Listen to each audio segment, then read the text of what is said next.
The massive crystalline warship of the Zarthian Empire hung in space like a suspended dagger, its purple-hued hull reflecting distant starlight as it approached the edges of Sol system.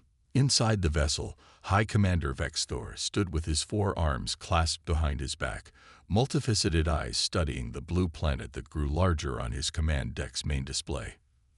Preliminary scans complete, High Commander, announced First Officer Karazin, her scaled fingers dancing across the hull controls. The species calls themselves humans. Primitive nuclear fission technology, barely achieved spaceflight beyond their moon. No energy shields, no quantum communications, no faster-than-light capabilities. Vexthor's mandibles clicked in amusement. Another simple conquest for the glory of the Empire. These humans would make excellent servants, once properly subjugated. Begin standard first contact protocols. Let's see how quickly they surrender. But deep beneath the Pacific Ocean, in a facility that didn't officially exist, Admiral Sarah Chen watched the alien vessels approach on screens that shouldn't have been possible. The massive underground chamber hummed with technology that, according to the Zarthian scans, humanity wouldn't develop for centuries. They took the bait, she said, a slight smile playing across her features. 20 years of preparation, and they don't suspect a thing. The chamber was filled with hundreds of personnel, monitoring advanced holographic displays and quantum computers. None of this technology existed in humanity's official infrastructure. The primitive satellites and space stations that the Zarthians could detect were merely props in an elaborate deception. It had begun with the Horizon incident 2 decades ago. A small Zarthian scout ship, damaged in an asteroid collision, had crashed in the Atacama Desert. The crew hadn't survived, but the ship's databanks contained something far more valuable than any single piece of technology. Warning: the Zarthian Empire had been expanding for millennia, absorbing or conquering thousands of species.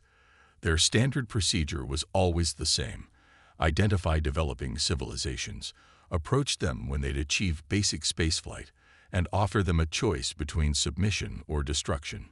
The Empire's technological superiority meant most species surrendered without a fight. But humanity had chosen a different path. Instead of announcing the discovery to the world, a coalition of global powers had made an unprecedented decision. They would keep the crashed ship secret, along with everything they learned from it. Earth would continue to appear primitive and vulnerable, while secretly preparing for the inevitable day when the Zarthians arrived. Status of Operation Ghost Fleet, Admiral Chen asked, turning to her tactical officer. Commander James Rodriguez brought up a new holographic display, scattered throughout the solar system. Hidden behind sophisticated cloaking fields were hundreds of warships. Their designs combined reverse-engineered Zarthian technology with human innovation and creativity.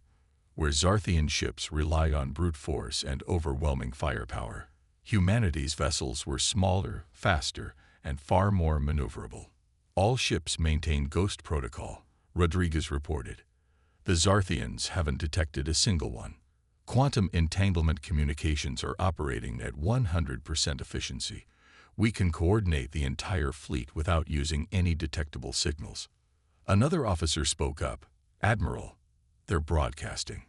The massive screens showed a Zarthian transmission being beamed to every major communication network on Earth. High Commander Vexthor's imposing figure appeared, his purple crystalline armor gleaming. People of Earth, the alien's translated voice boomed. I come representing the greatest civilization in the galaxy. Your species has shown promise in achieving basic spaceflight.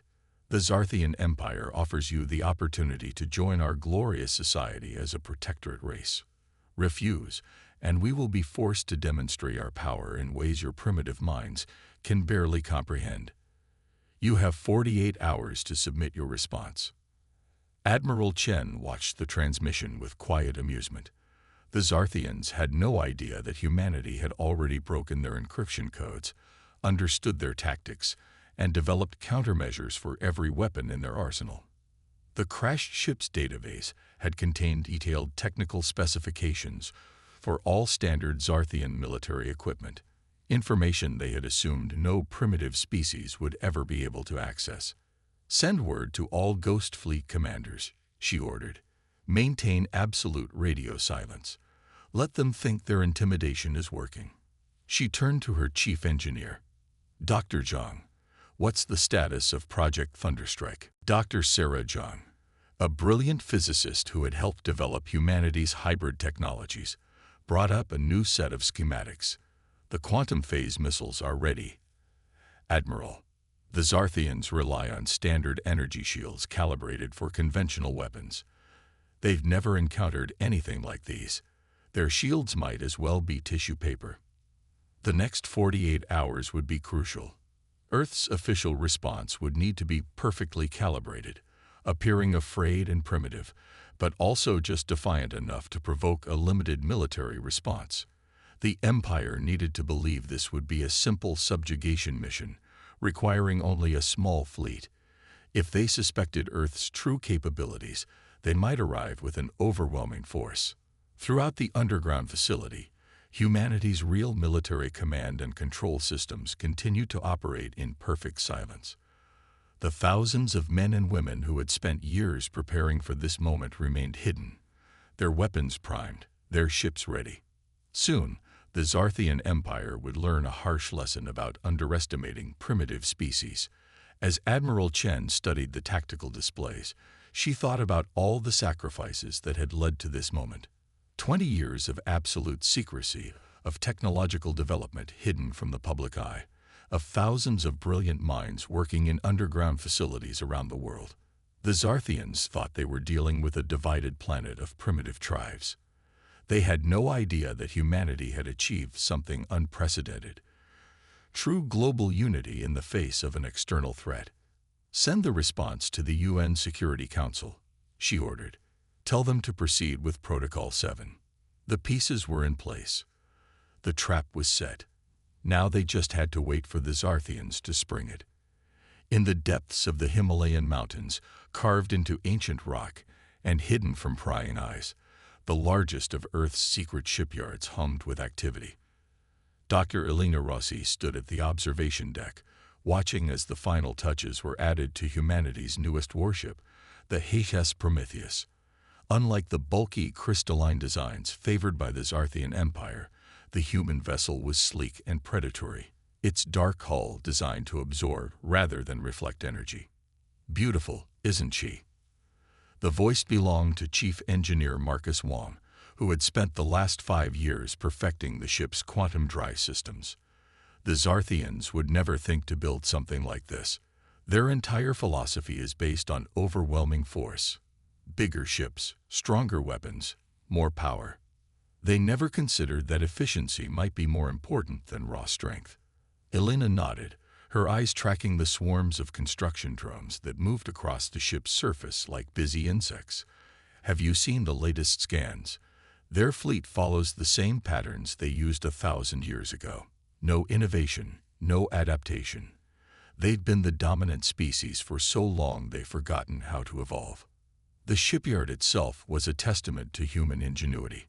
When they'd first discovered the Zarthian scout ship, Earth's scientists had quickly realized that conventional assembly methods would be detectable from orbit. Instead, they'd developed new techniques, combining traditional engineering with quantum-scale manipulation. The result was a facility that could construct advanced warships while appearing, to any scanning technology, as nothing more than solid rock. "Director Chen is on her way down," Marcus said, checking his quantum-linked communicator. The Security Council approved the final phase of Protocol 7. Elena felt her pulse quicken. After 20 years of preparation, everything was about to change. She remembered the day she'd first been recruited into the program, fresh out of her quantum mechanics doctorate. Like everyone else involved in humanity's secret space program, she'd had to leave her old life behind completely. Her family thought she'd died in a lab accident 15 years ago. The facility's quantum elevator hummed, and Director Rachel Chen stepped onto the observation deck. She'd aged since taking command of the Ghost Fleet Development Program, her hair now streaked with gray, but her eyes were as sharp as ever. "Dr. Rossi, Engineer Wong. She greeted them. The Zarthians have taken our bait. Their initial scan results show exactly what we wanted them to see, a primitive species barely capable of reaching their own moon. Their anthropological analysis suggests they expect us to either surrender immediately or attempt some futile gesture of defiance. Marcus smiled grimly. They've never encountered a species that could hide its true capabilities. Their entire empire is built on technological intimidation. Show me the Prometheus's final test results, Director Chen ordered, and Elena quickly brought up a holographic display. The numbers and diagrams hung in the air between them, telling a story that would have been impossible 2 decades ago. The quantum phase drive exceeds all specifications, Elena reported. In conventional space, we can outmaneuver any Zarthian vessel 3 times our size. In quantum space, we can achieve transluminal velocities they consider theoretically impossible. Their sensors literally cannot process our movement patterns. To them, we'll appear to teleport. Weapons. Marcus took over the briefing. We've completely redesigned their basic energy weapon concepts. The Zarthians used brute force attacks, trying to overwhelm enemy shields with raw power. Our quantum-entangled plasma beams bypass shields entirely, striking directly at a ship's structural integrity field. One hit can disable a Zarthian cruiser without destroying it. Director Chen nodded approvingly. The goal wasn't just to defeat the Empire's ships. It was to capture them, to demonstrate humanity's superiority in a way that couldn't be ignored. And our stealth systems. Better than perfect, Elena said proudly. We don't just hide from their scans. We actively feed them false data. The Prometheus could fly right through their formation, and their sensors would show nothing but empty space. Throughout the massive facility, similar scenes were playing out. In underwater bases, mountain bunkers, and desert complexes, humanity's hidden fleet was making final preparations. Each ship represented a unique combination of stolen Zarthian technology and human innovation, creating weapons and defenses that the Empire had never imagined possible. But the ships themselves weren't humanity's greatest achievement. That honor belonged to the quantum intelligence network that connected them all, an artificial consciousness that could coordinate hundreds of vessels with precision while remaining completely undetectable to Zarthian sensors. Unlike the Empire's rigid command structures, Earth's fleet could adapt and react in real time, each ship acting independently while still maintaining perfect tactical coordination. The UN Security Council will send our official response to the Zarthians in 6 hours, Director Chen announced. We've crafted it carefully, a mixture of fear, defiance, and scientific ignorance that should convince them to send a small subjugation fleet rather than a full invasion force.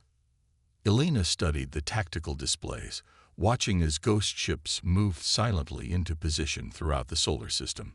Some lurked in the shadows of asteroids, others hid within the radiation belts of gas giants. All of them waited, invisible and patient, for the moment when humanity would reveal its true strength. 20 years, Marcus mused quietly. 20 years of hiding, building, preparing. Sometimes I wondered if we were being paranoid, going to such extreme lengths to conceal everything we'd achieved. Director Chen's expression hardened. The Zarthians have conquered thousands of worlds, enslaved countless species. They believe their technical superiority gives them the right to rule. In a few days, they're going to learn that humanity doesn't submit to threats. We overcome them. As if to emphasize her words, the Prometheus's quantum drive spooled up for its final testing sequence. The massive ship hummed with power that, according to Zarthian physics, shouldn't even be possible. Soon, very soon, the Empire would learn that they weren't dealing with simple primitives. They were dealing with humanity, and humanity had spent 20 years preparing to teach them a lesson they would never forget. The United Nations General Assembly Hall was packed to capacity, but not with its usual occupants. While the world's media broadcast what appeared to be a tense emergency session discussing the Zarthian ultimatum, the real meeting was happening 70 stories underground, in a quantum-shielded chamber beneath New York City. Fleet Admiral James Chen, brother of director Rachel Chen, stood before the assembled leaders of Earth's hidden military command. The holographic displays around him showed the positions of every Zarthian ship in the solar system, their movements tracked by sensors that the Empire didn't know existed. "The Zarthian response fleet has begun to mobilize," he announced, his voice steady despite the weight of the moment. As predicted, they're assembling a standard subjugation force, 15 capital ships supported by approximately 200 fighter craft. They expect this to be a simple demonstration of power, followed by our inevitable surrender. The room's quantum displays shifted, showing the complex dance of humanity's hidden fleet. Over 300 ships, each more advanced than anything the Zarthians could imagine, maintained their perfect stealth as they moved into final attack positions. Every vessel was a unique blend of stolen technology and human innovation, designed to exploit weaknesses the Empire didn't even know they had. High Commander Vexthor's final ultimatum will be delivered in exactly 1 hour, Admiral Chen continued. Our response has already been prepared and approved. The wording is precise, just enough defiance to provoke them, not enough to make them suspicious. General Sarah Martinez, commander of Earth's aerospace defense grid, stepped forward. All planetary defense systems remain in ghost mode. The Zarthians still believe our most advanced weapons are primitive nuclear missiles. They have no idea about the quantum phase cannons or the gravitational disruption fields. The assembled leaders watched as another hologram materialized, a real-time view of High Commander Vexthor's flagship, the Imperial Glory, as it moved into position near Earth's moon. The massive crystalline vessel was impressive, its purple-hued hull bristling with weapon emplacements. 2 decades ago, such a ship would have seemed impossibly advanced. Now it looked almost primitive compared to humanity's hidden fleet. Their tactical analysis suggests they expect one of 2 scenarios, Admiral Chen explained. Either we surrender immediately, or we attempt some futile show of resistance using our primitive weapons. Their standard protocol calls for destroying a few major cities to demonstrate their power, followed by a demand for unconditional surrender. A quiet murmur of anger passed through the assembled leaders. The Zarthians' casual plans for mass murder only reinforced the righteousness of humanity's deception. This wasn't just about survival. It was about teaching the Empire that their era of unchallenged dominance was over. The quantum displays shifted again, showing a detailed analysis of Zarthian ship movements. The Empire's vessels maintained rigid formations, following tactical doctrines that hadn't changed in centuries. They had no concept of the 3-dimensional combat techniques that human pilots had developed, no defense against the quantum-entangled weapons that could bypass their shields entirely. "We've identified 37 critical weaknesses in their standard combat formation," General Martinez reported. "Their ships are powerful but predictable. They rely on overwhelming force rather than tactical flexibility. Most importantly, their sensor systems are calibrated only for known weapons types. They literally cannot detect our advanced technology." As if on cue, the massive screen showed High Commander Vexthor's transmission beginning. The Zarthian leader's massive form appeared, his crystalline armor gleaming, all 4 arms held in a pose of imperial authority. "People of Earth," the translated voice boomed, "your time for deliberation has ended. We have observed your primitive attempts at defense, your pathetic nuclear weapons, your crude spacecraft. The Zarthian Empire offers you one final chance to submit willingly to our benevolent rule. Refuse, and we will be forced to demonstrate the true meaning of power." Admiral Chen allowed himself a small smile. Every word of the ultimatum matched their predictions exactly. The Empire's arrogance had made them utterly predictable, unable to conceive of a primitive species outmaneuvering them. "Transmit our response," he ordered. The prepared message began broadcasting to the Zarthian fleet. It was a masterpiece of deception, a combination of false bravado and technological ignorance, designed to provoke exactly the response they wanted. Earth's leaders watched as the Empire's ships began moving into attack formation, exactly as planned. All Ghost Fleet vessels maintained quantum silence. Admiral Chen commanded through the secure network. Let them think they're facing a helpless world. Let them commit fully to their attack. Throughout the solar system, humanity's hidden ships waited in perfect stealth, their weapons primed, their crews ready. Years of preparation had led to this moment. The Empire thought they were about to teach Earth a harsh lesson about galactic power. Instead, they were about to learn something far more important. Never underestimate a species that has had time to prepare. In the quantum-shielded chamber, Earth's leaders watched the final pieces fall into place. The Zarthian fleet moved with arrogant confidence, their sensors showing exactly what humanity wanted them to see. A primitive planet with minimal defenses, ripe for conquest. How long until they launched their first strike? Someone asked. Admiral Chen checked the tactical displays. Based on standard Imperial doctrine, they'll begin with a demonstration attack in approximately 3 hours. They'll target military installations first, trying to eliminate our perceived defense capabilities. And that's when we spring the trap, General Martinez added, her eyes fixed on the holographic displays. 20 years of preparation, all leading to this moment. The room fell silent as they watched the Zarthian ships advance. Humanity's greatest deception was about to reach its climax, and the galaxy would never be the same. The first Zarthian energy blast illuminated Earth's atmosphere with a purple glare, aimed at what they believed to be a primitive military installation in the Siberian wilderness. High Commander Vexthor watched with satisfaction as the beam struck its target, expecting to see devastating destruction. Instead, the blast simply disappeared, absorbed by defenses that, according to his sensors, didn't exist. Impossible, he muttered, his mandibles clicking in confusion. Scan that region again. But before his crew could comply, space itself seemed to ripple around his fleet. Ships that had been invisible moments before suddenly appeared, materializing from what had seemed to be empty void. The human vessels were unlike anything in Imperial records, sleek, dark shapes that absorbed light rather than reflecting it, moving with impossible grace. In the command center of the HSS Prometheus, Captain Maya Rodriguez watched the Zarthian fleet's reaction with grim satisfaction. All Ghost Fleet vessels, execute Operation Stormbreak. Remember your training. We take them alive if possible.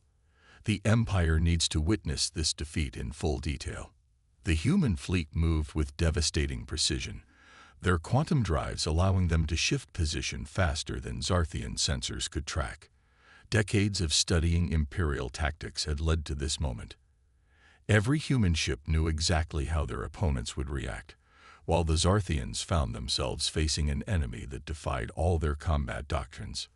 First wave, engage. Maya commanded. Quantum phase weapons only. Let's show them what humanity has been working on. The space around Earth's orbit lit up with weapons that shouldn't have existed. Beams of quantum-entangled plasma bypassed Zarthian shields completely, striking directly at their ships' structural integrity fields. 3 Imperial vessels lost power in the first volley, their crews watching in helpless shock as their supposedly invincible technology failed them. They're trying to regroup, reported Lieutenant Sarah Chen, the Admiral's daughter, and the Prometheus's tactical officer. Standard Imperial response pattern. They're falling back to formation Delta 7. Maya allowed herself a small smile. Exactly as predicted. Second wave. Execute containment protocol. More human ships decloaked, their positions calculated precisely to exploit the weaknesses in the Imperial formation. The Zarthians found themselves trapped in a 3-dimensional web of fire, their rigid tactics useless against an enemy that could predict their every move. Aboard the Imperial Glory, High Commander Vexthor was facing something he'd never experienced. Fear. How is this possible? He demanded, watching as another of his ships lost power to weapons his sensors couldn't even properly detect. They're primitives. They'd barely achieved spaceflight. His tactical officer, usually so confident, could only stare at readings that made no sense. Sir, their technology. It's beyond anything in our database. They're not just matching our capabilities. They're exceeding them. The battle continued to unfold exactly as humanity had planned. The Ghost Fleet moved like a single organism, each ship acting independently while maintaining perfect coordination through their quantum intelligence network. Where Imperial ships relied on brute force and overwhelming firepower, human vessels struck with surgical precision, disabling rather than destroying their targets. Status report. Maya commanded, watching as another group of Zarthian ships found themselves helplessly outmaneuvered. 11 Imperial vessels disabled, Sarah reported, 3 attempting to retreat. Their formation is completely broken. No casualties on either side. Our quantum phase weapons are working perfectly. A transmission cut through all channels. High Commander Vexthor, his crystalline armor no longer gleaming quite so proudly. What are you? How did you achieve this level of technology without our detection? Maya nodded to her communications officer, who activated their quantum encrypted channel. The response would be broadcast to every Zarthian ship, a message that would soon spread throughout their empire. We are humanity, Maya declared, her voice calm but filled with steel. For 20 years, we studied you.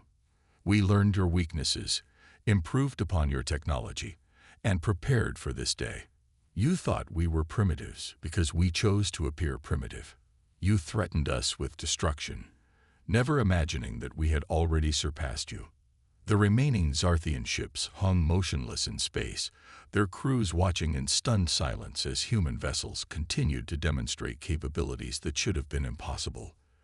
The quantum phase weapons had disabled their ships without causing a single casualty, a display of mercy that, to the Empire, was perhaps more frightening than destruction would have been.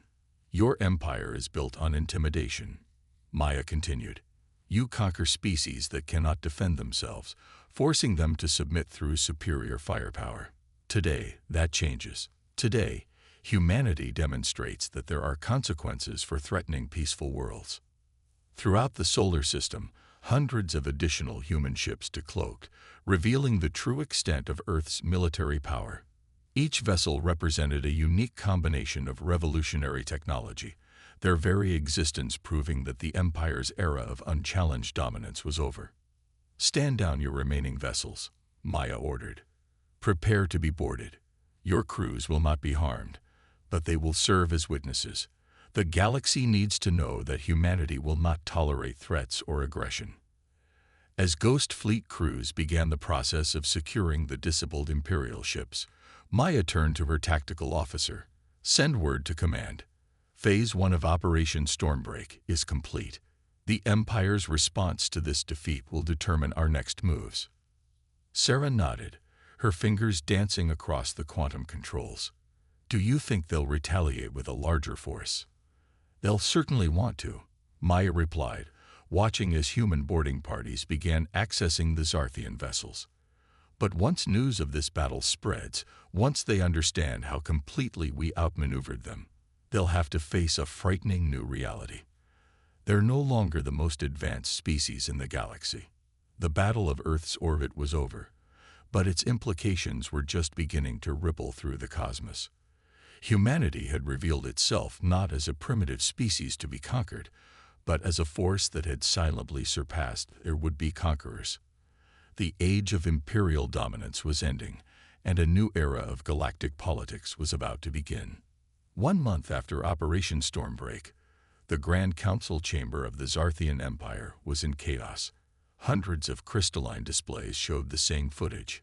Human ships appearing from nowhere, moving with impossible grace, dispatching an Imperial fleet without a single casualty.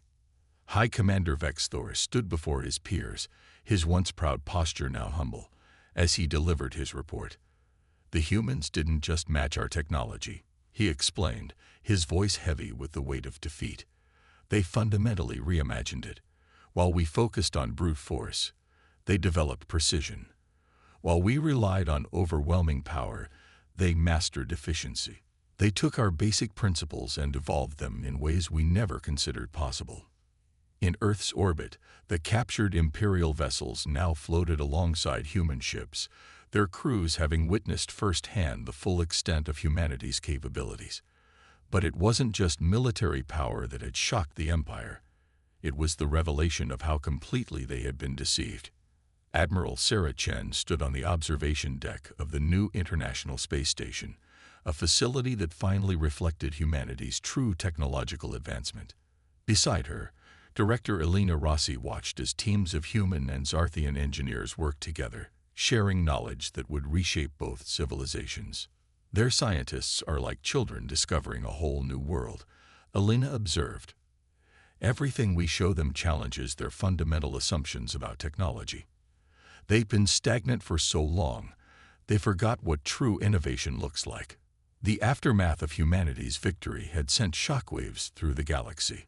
The Empire's carefully maintained image of technological supremacy had been shattered, not by superior firepower, but by human ingenuity and patience. Other species under Imperial rule were beginning to question their submission, inspired by Earth's example. The Empire's Council has requested a formal diplomatic meeting, Sarah reported, reading from her quantum tablet. Not to negotiate our surrender this time. They want to discuss a complete restructuring of galactic relations. News of Earth's victory had spread rapidly through the Empire's territories. The footage of human ships effortlessly disabling Imperial vessels had been transmitted across thousands of worlds. The message was clear. The era of unchallenged Zarthian dominance was over. In the quantum-shielded chamber beneath New York, Earth's leaders gathered again, this time to plan humanity's new role in the galaxy. The holographic displays showed hundreds of Imperial worlds, many of them reaching out secretly, seeking Earth's guidance in developing their own technological independence. We have an opportunity here, Admiral James Chen addressed the assembly, not just to secure our own safety, but to reshape the galaxy's power structure. The Empire's subject worlds are looking to us for leadership. General Martinez stepped forward, bringing up new tactical displays. Our analysis suggests the Empire won't risk another military confrontation. They've realized that while they spent centuries maintaining their advantage, we spent decades surpassing it. Their entire strategy was based on technological superiority. Without that, their control over other species becomes much more tenuous.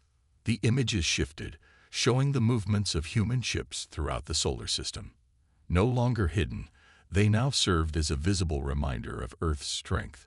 But unlike the Empire's displays of power, humanity's fleet protected rather than threatened. We're already receiving requests for technological assistance from dozens of worlds, Elena reported. Species that have lived under Imperial rule for generations see us as proof that advancement is possible, that submission isn't inevitable. In high orbit, the HSS Prometheus conducted joint exercises with former Imperial vessels, demonstrating new tactics and technologies to amazed Zarthian crews. Captain Maya Rodriguez watched from her command chair as human and alien ships maneuvered together, learning from each other. They're adapting quickly, her tactical officer noted. Once they got over their initial shock, many of their crews showed real enthusiasm for our methods. They were trapped in centuries of rigid doctrine. We showed them there are other ways to think. The quantum communications network, now expanded to include former Imperial ships, hummed with constant exchanges of information. Humanity had decided not to hoard their technological advantages, but to share them selectively, helping to create a more balanced galaxy. The Empire's diplomats arrive tomorrow, Admiral Chen announced to the assembled leaders. They're prepared to recognize Earth as an equal power, something they haven't done with any species in over 1,000 years. More importantly, they're willing to discuss reforms in how they treat other civilizations. The implications were staggering. In just 20 years, humanity had gone from discovering they weren't alone in the galaxy to reshaping its political landscape. Their victory hadn't just protected Earth, it had opened the door for other species to claim their own independence. We should remember, Elena spoke up, that our greatest strength wasn't our technology. It was our ability to unite, to keep secrets, to work together toward a common goal. We spent 20 years preparing not just our ships and weapons, but our society. We proved that humanity's greatest power is our ability to adapt and innovate. As the sun set over Earth, its light reflected off the hulls of human and Zarthian ships flying in formation. The Empire had arrived expecting to find primitives worthy only of subjugation. Instead, they had found equals, perhaps even superiors, who had completely rewritten the rules of galactic politics. The age of imperial dominance was over. A new era was beginning, one where humanity would help guide the galaxy toward a future of innovation rather than stagnation, cooperation rather than subjugation. Earth had proven that with patience, unity, and determination, even the mightiest empire could be humbled by those they thought primitive. The stars beckoned, no longer as distant lights to be feared, but as destinations to be explored by a humanity that had earned its place among them. The Empire had mocked them, threatened them, and in doing so had awakened a sleeping giant. Now the galaxy would never be the same.